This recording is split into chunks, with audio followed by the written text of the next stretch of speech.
ছাত্রছাত্রীদের পড়াশোনার যাতে হ্যাম্পার না হয় নতুন বছরে, নতুন শিক্ষাবর্ষে, সেজন্য আমরা আগামীকাল থেকে আমরা চ্যানেলের মাধ্যমে, প্রাইভেট ইলেকট্রনিক চ্যানেলের মাধ্যমে আমরা অনলাইন ক্লাস শুরু করতে যাচ্ছি। কারণ 1 এপ্রিল থেকে শিক্ষাবর্ষ শুরু হওয়ার কথা, কিন্তু যেহেতু 3রা মে পর্যন্ত অলরেডি লকডাউন ঘোষণা করা হয়েছে, সুতরাং কোনো মতেই ক্লাস সম্ভব নয় বর্তমান এই মুহূর্তে। 3রা মের পরে পরবর্তী পরিস্থিতি কি হবে সেটা বোঝা যাবে, এবং এই জন্য আমরা all examinations conducted earlier before closing down the schools, যে পরীক্ষাগুলি 1 থেকে 9 পর্যন্ত যত পরীক্ষা আমরা অলরেডি পরীক্ষা সব কমপ্লিট করে ফেলেছিলাম। তো all exams conducted earlier before closing down the schools, all students are declared pass. All students are declared pass 1 to 9.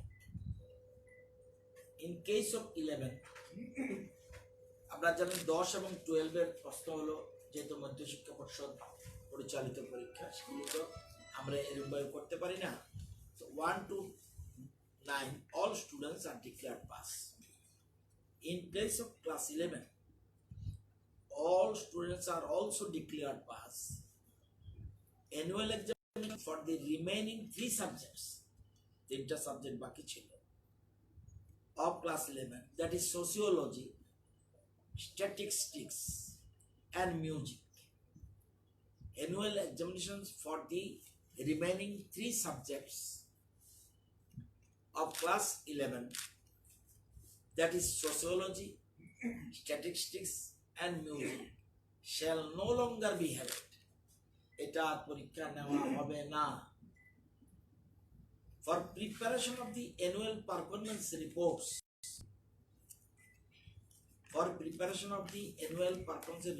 of those students who have opted for these subjects, their performance in the half-yearly examination shall be taken into consideration for calculating the final grades. ওই 3 সাবজেক্টে যারা যেসব পরীক্ষা half-yearly দিয়েছিল, আমরা সেটা বিবেচনা করব ক্যালকুলেশনের জন্য। আমাদের ফাইনাল ওয়েটেজটা কি হবে সেটা ওই মার্কসের উপর নির্ভর করবে। এবং যেহেতু কালকে থেকে আমরা অনলাইন ক্লাস শুরু করছি, প্রশ্ন থাকবে ছেলেমেয়েরা কোন ক্লাসে ফলো করবে। যে এইটা আছে সে কিভাবে বুঝবে, আমি 8 ক্লাসে ফলো করবো না 9-এ। সেই জন্য আমরা আজকে সিদ্ধান্ত গ্রহণ করতে হলো। And মাধ্যমিক evaluation will be started in 13 centers, 13টা centre in Agartala by maintaining social distance with effect from 24/4/2020। মাধ্যমিক এবং হায়ার সেকেন্ডারি যে পরীক্ষাগুলি হয়ে গেছে, যে পরীক্ষাগুলি মধ্যশিক্ষা পর্ষদে হয়ে গেছিল, সেসব পরীক্ষাগুলি, সে মাধ্যমিক হোক 12 হোক, সেগুলি আমরা ইভ্যালুয়েশনের কাজ শুরু হবে 24/4/2020। এবং আমরা যতগুলি সেন্টারে পরীক্ষা হয়েছিল সব উত্তরপত্র মধ্যশিক্ষা পর্ষদে চলে এসছে। ওই দিন আমরা বলছিলাম যে অলরেডি আমরা অ্যারেঞ্জমেন্ট করেছি, গন্ডাছড়া এবং অম্পিনগর ছাড়া সব উত্তরপত্র মধ্যশিক্ষা পর্ষদে চলে এসেছে। এবং মূল্যায়ন শুরু হবে 24/4/2020 থেকে শুরু হবে। 13টা সেন্টারে এটা সিদ্ধান্ত নিয়েছে। এখন প্রশ্ন, মধ্যশিক্ষা 1 to 9 এবং 11 তাদের ব্যাপারেও আমরা আগের মতো না, অল পাস মানে অল পাস বললেও হবে না। আগে অল পাসের অনেক ব্যাখ্যা ছিল, ইভ্যালুয়েশন কি হতো এটা আমরা জানতাম, ছাত্ররাও ভালো করে জানতো।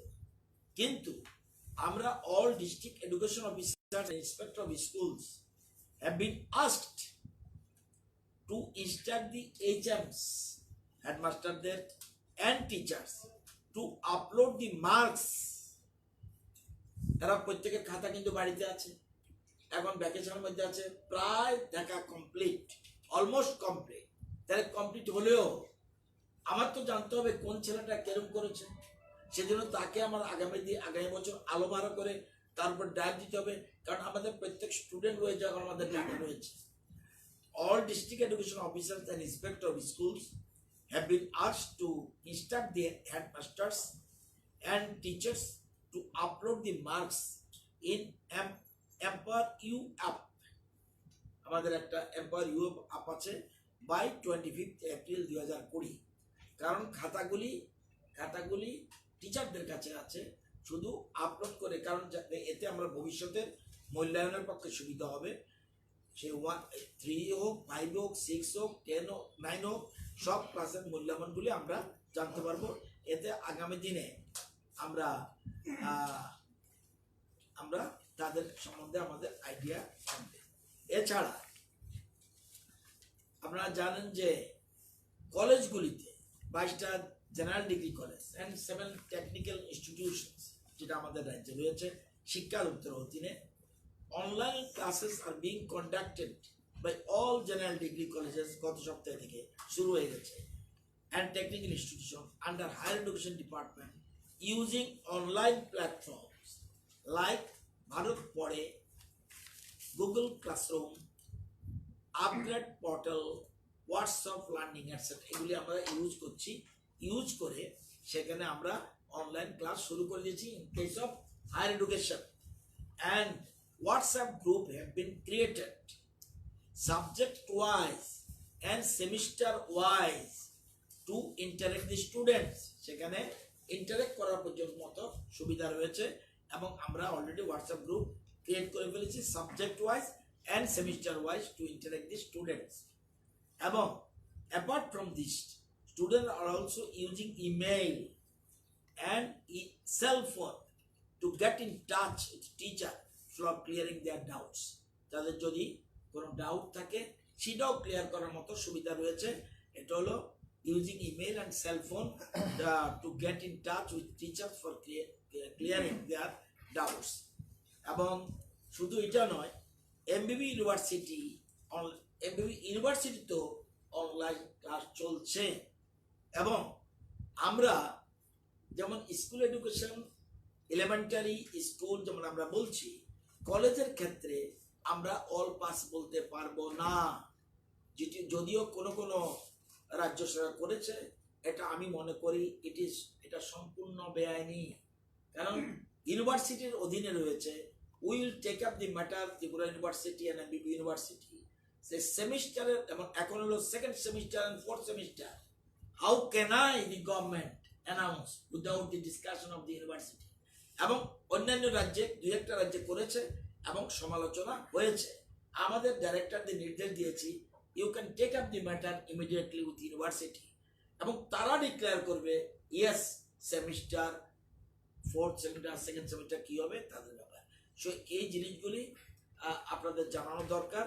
সেই জন্য আমরা এই যা সিদ্ধান্ত নিয়েছি এটা আপনাদের দিলাম, যাতে ছাত্রছাত্রীরা, তাদেরকে অনুরোধ করব সবাই যেন কালকে থেকে, অনেক কিছু চ্যানেল আগের থেকেই রেকর্ডিং শুরু করে দিয়েছে, এটা তাদের ভালো ওয়েলকাম করি আমি।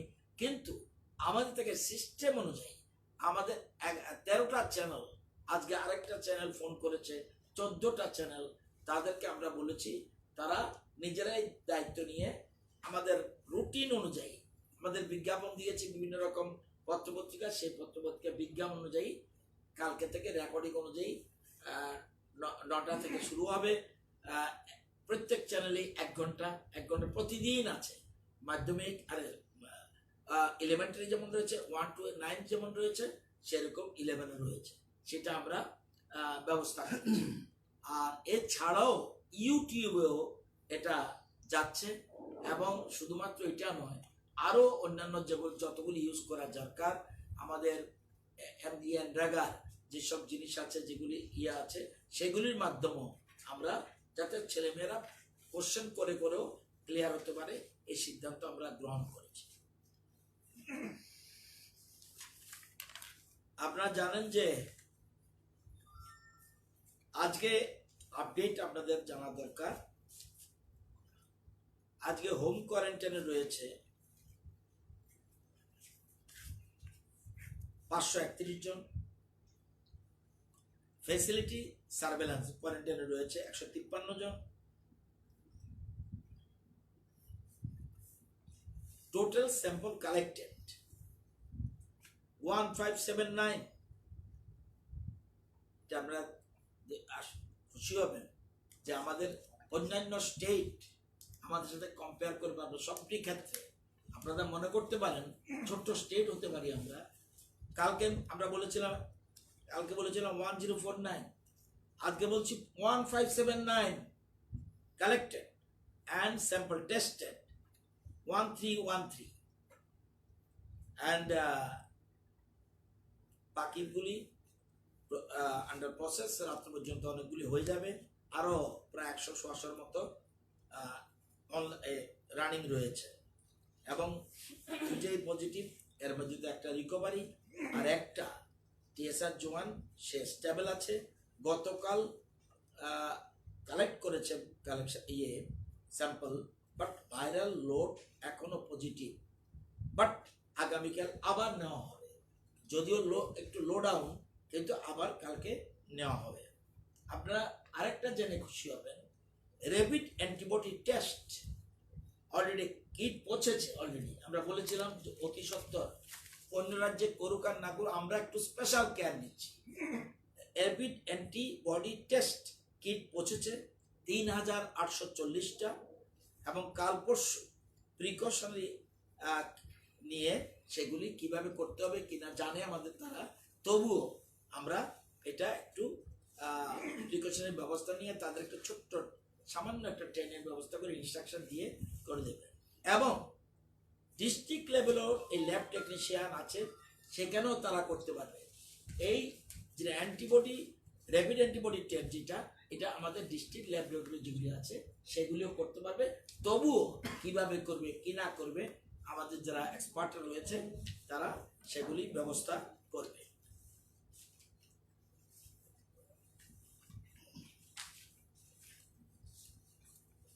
আপনারা জানেন আমরা সিদ্ধান্ত নিয়েছিলাম গতকাল থেকে টিএমসি অ্যান্ড আইএলএস তারা ওপিডি স্টার্ট করে দিয়েছে। তো এবং কি করেছে, কতটুকু করছে কি না, সেজন্য আমি নিজে ভিজিট করেছি দুটো হসপিটালে। এবং টিএমসিতে তারা আজকে 246 নাম্বারস তারা OPD new registration total patient in OPD 246। আপনারা জানেন যে আগে টিএমসিতে জেনারেল যখন যেত কেউ তাতে 20 টাকা নিত, এবং বিপিএল যারা তাদের থেকে 10 টাকা নিত। যারা অন্তর্দয় অন্ন যোজনা তাদের থেকে কোনো পয়সা নিত না। এখন total free 246 patient, new patient. আমি নিজে গিয়েছি এবং তখনও, এবং খুব সুন্দর সিস্টেম। এটা যে আমাদের রাজ্যে ওরা করতে পারবে সেজন্য চিকিৎসক এবং ওখানকার যারা দায়িত্বপ্রাপ্ত তাদেরকে অভিনন্দন জানাই। ওরা যে পেশেন্ট ঢুকছে, আপনারা বোধহয় ভিজিট করেননি, যারা ইলেকট্রনিক চ্যানেল তারা গেছে, কেউ স্যানিটাইজেশন করে ঢুকাচ্ছে। আমিও ওইদিকে যেতে হচ্ছে, আমার উপরে জল পড়ছে, এমন সিস্টেম। এটা আমার মনে হয় ভারতবর্ষের বহু হাসপাতালে নেই। এবং স্যানিটাইজ করে তারা নিয়ে আবার হাত ওয়াশ করছে, সেজন্য তাদেরকে ধন্যবাদ জানাতে হয়। এগুলি তারা খুব সিস্টেমেটিক্যালি করছে, আমি নিজে ভিজিট করেছি। আইএলএস তারা আজকে 35 জন, আজকে কালকে ছিল তাদের 14 জন, আজকে 35, ডাবল থেকে বেশি হয়েছে। এবং এটা নিউ পেশেন্ট ওপিডি, এর মধ্যে medicine 8, ENT 4, dermatology 2, urology 1, chest 2, cardiology 3, ophthalmology 1, orthopaedics 5, surgery 3। এটা কিন্তু ওপিডি। এবং 6 জন শুধুমাত্র patients came only for test like USG blood test, কিন্তু 29 জন তারা একদম ওপিডি করেছে। এবং তারা আমাদের কাছে সরকারের কাছে কিছু জিনিস চেয়েছে, মাস্ক, M95, তারা আরো কিছু কিছু আমাদের গভর্নমেন্ট কিছু কিছু দেওয়ার চিন্তা ভাবনা করছে, সেটা আমরা দিই। কারণ যেহেতু তারা ফ্রি করছে, আপনার জানা দরকার তাদের এটা আগে আমিও জানতাম না। ওপিডি যারা আইএলএস তাদের ওপিডিতে ছিল total OPD in an average আগে হতো 100।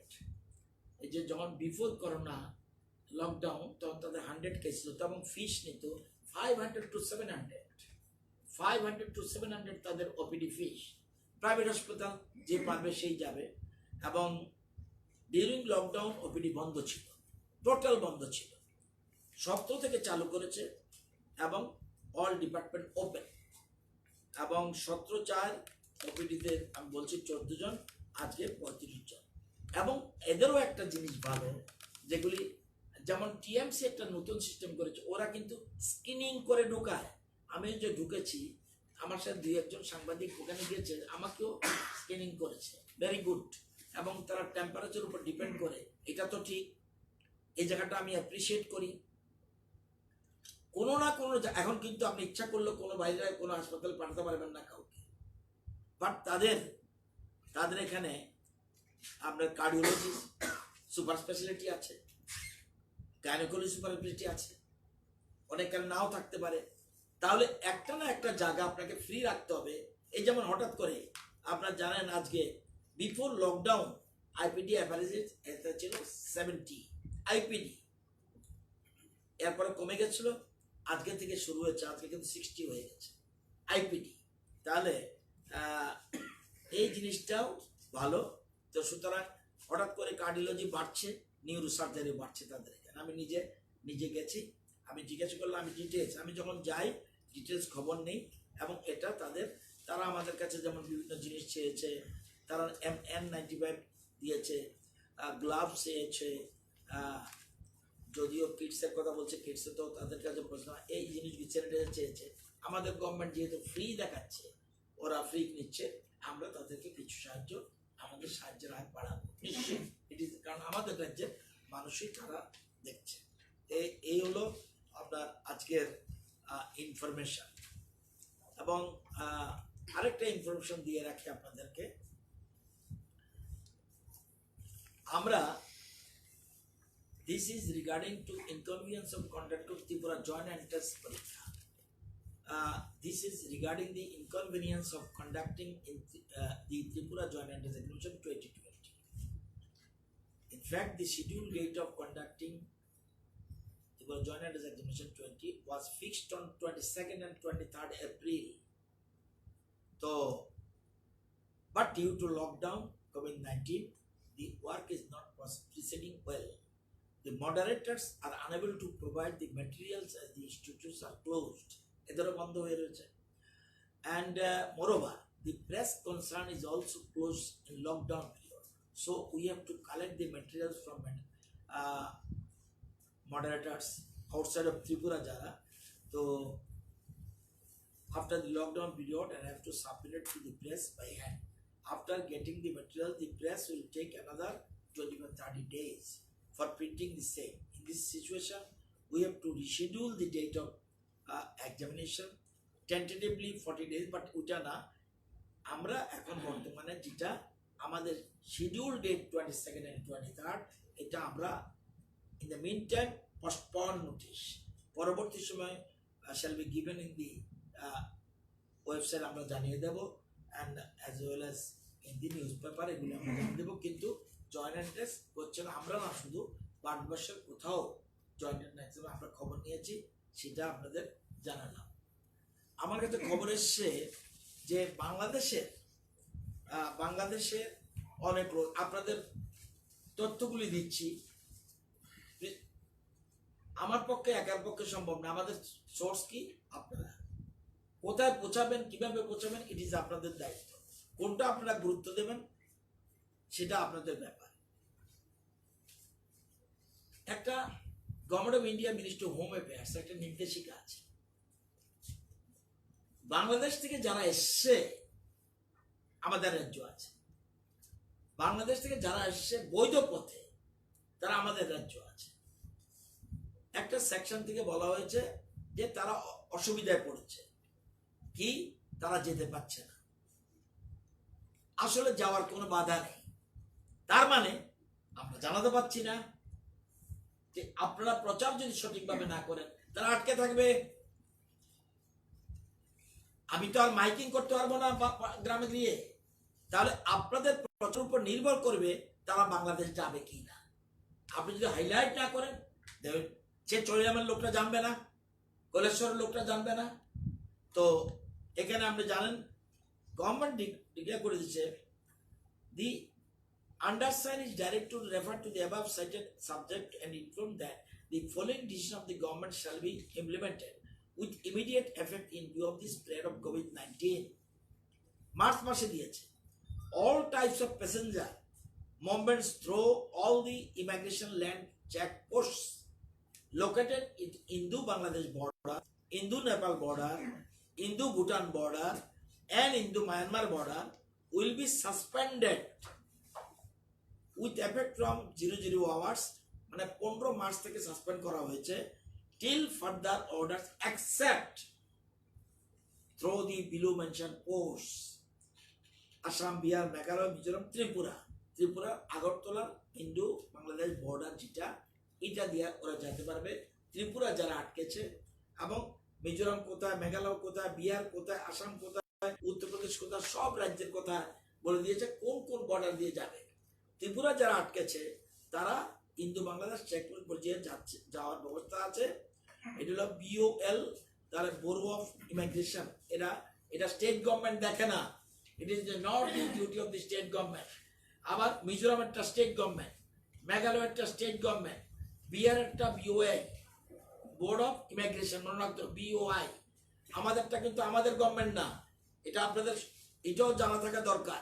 এখানে কোনটা, যেমন state government Raniganj state government, Jaigaon Indo Bhutan state government, এবং এরকম অনেক জায়গা আছে। ত্রিপুরাটা স্টেট গভর্নমেন্টের কোনো দায়িত্ব নেই, দায়িত্বটা BOI অর্থাৎ ব্যুরো অফ ইমিগ্রেশন, তার দায়িত্ব।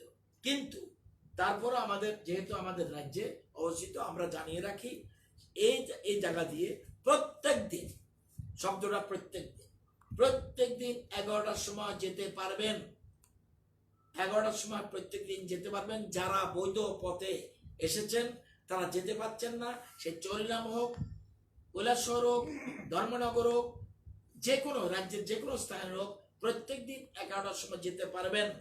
যেমন 16 তারিখ গেছে 10 জন চলে গেছে ফিরে, 17 তারিখ 7 জন গিয়েছে, আজকেও 3 জন গিয়েছে। সুতরাং অনেকে বিভ্রান্ত হওয়ার কোনো কারণ নেই, সবাই যাওয়ার ব্যবস্থা আছে, কোনো অসুবিধা নেই। শুধু আসতে হবে 11টার সময়। 11টার সময় আসলে সেই ক্ষেত্রে যদি মনে করেন এখানে আমাদের একজন ইন্সপেক্টর অফ পুলিশ SB আকাউড়া চেকপোস্টটা দেখে, সেটা দেবাশিস ব্যানার্জি, 7009768982, ওনার সাথে যোগাযোগ করলে 11টার সময় চেকপোস্টে চলে গেলে পাসপোর্ট টাসপোর্ট যা নিয়ে এসেছিল নিয়ে গেলে পাস হয়ে যাবে। কেন আগে বলতে হয়, ওইদিকে আবার তারা বাংলাদেশকে জানিয়ে দেয়, তারা যেন গাড়ি করে অ্যাম্বুলেন্স আনুক, যাই আনুক, তারা নিতে পারবে। সেই জন্য আপনাদের অবগতির জন্য জানাচ্ছি। কারণ এখানে বিভিন্ন ত্রিপুরা দর্পণে একটা নিউজ এসেছিল বাংলাদেশি প্রত্যর্পণের জটিলতা, তো আমার চোখে এসছে সেই জন্য বলছি। এবং এই ব্যাপারে জাগরণ পত্রিকারও আমার কাছে একটা নিউজ এসছে। সুতরাং সবাই যে মনে করে যেতে চান 11টার সময় গেলে কোনো অসুবিধা হবে না। এরপরেও যদি অসুবিধা হয় আমার নম্বরও জানা আছে, সবাই যদি মনে করে আমরা ব্যবস্থা করব।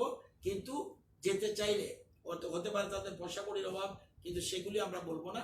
যেতে চাইলে যাওয়ার ব্যবস্থা আছে, সেটা আপনাদের মাধ্যমে আমি ব্যাপারটা বলে দিলাম যাতে সুবিধা হয়, তাদের ক্ষেত্রে কোনো অসুবিধা হবে না।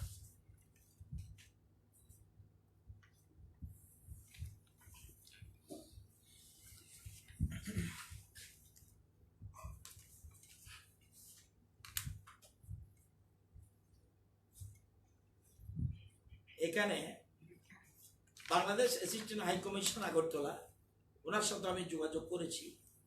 উনিও বলেছেন এতদ্বারা ত্রিপুরায় অবস্থান করা সকল বাংলাদেশি নাগরিকদের যে কোনো জরুরি প্রয়োজনে নিম্নোক্ত নম্বরে যোগাযোগ করার জন্য অনুরোধ করতে হচ্ছে। নম্বরটি 24 ঘন্টা খোলা থাকবে।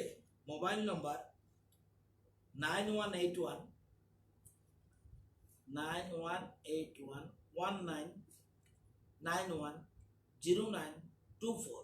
মোস্টার আশিকুর রহমান, প্রশাসনিক কর্মকর্তা, বাংলাদেশ সরকারি হাই কমিশন আগরতলা ত্রিপুরা। এটাও তারা যোগাযোগ করলে যাওয়ার ব্যাপারে কোনো প্রবলেম নেই। আমাদের রাজ্য সরকার সব ব্যাপারে, সকল ব্যাপারে আমরা সহযোগিতা করার জন্য তৈরি আছি। বহিরাজ্যে যারা আছে এই ইনফরমেশন নিয়ে যান। বহিরাজ্যে যারা আছে 1794 জন, এর মধ্যে অর্থ পেয়েছে 61,96,218 টাকা। 61,96,218 টাকা পেয়েছে।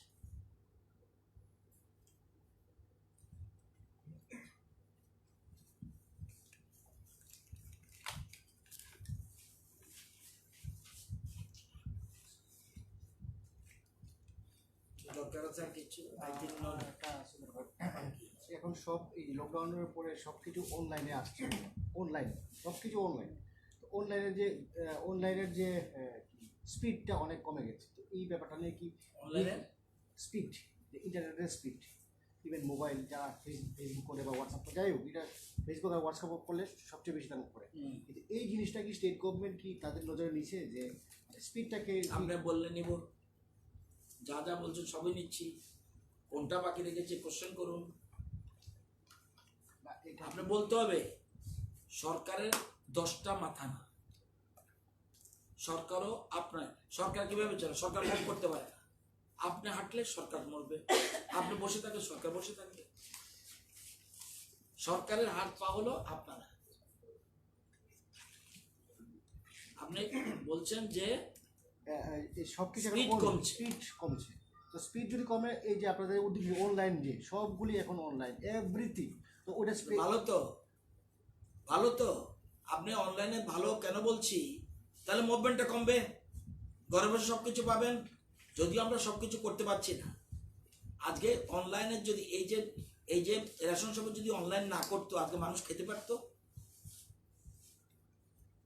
আমরা অনেকে বলছেন অনলাইন গরিব মানুষ অসুবিধা হবে। গরিব মানুষের জন্য তো অনলাইন ভালো হয়েছে, ডোর স্টেপে যাচ্ছে। অনলাইনের স্পিডটা বাড়ানোর জন্য অলরেডি 30% 40% নেটের যে Net মেগাবাইট, speed. হ্যাঁ স্পিড অলরেডি 40% বাইরে গেছে। আর আপনার গতকালের information it is not correct. Tribal welfare থেকে কোনো কিছু হচ্ছে না। আমি না বুঝেছি এটা কি আমি জানি এগুলো বন্ধ করেন নাই, এগুলো বন্ধ করেন না আপনারা। না, এটা হলো আমাদের গভর্নমেন্ট থেকে লিস্ট আমার কাছে লিস্ট